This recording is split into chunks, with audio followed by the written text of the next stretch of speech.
Přeji vám hezký a dobrý den z jihu Čech, zdravím vás z Bechyně. Na sídlišti na Libuši pro vás mám nabídku bytu 2+1 v osobním vlastnictví. Nabízený byt s balkónem je umístěn ve 3. patře 3patrového zděného domu bez výtahu. Pojďme se spolu na ten byt podívat.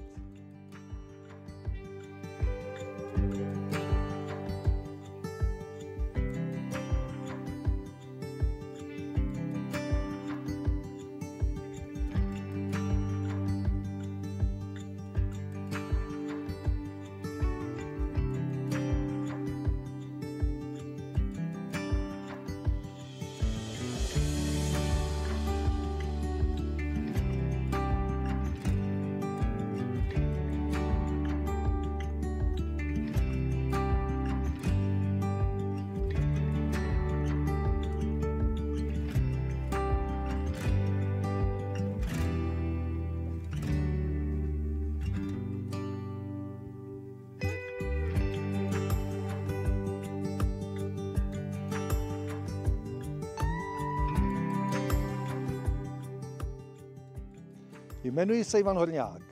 Jsem majitelem realitní kanceláře Reality Horňák a už 22 let prodávám nemovitosti na jihu Čech.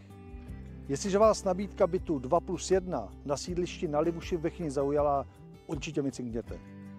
Těším se na naše osobní setkání v Bechyni, přeji vám hezké dny a nashledanou.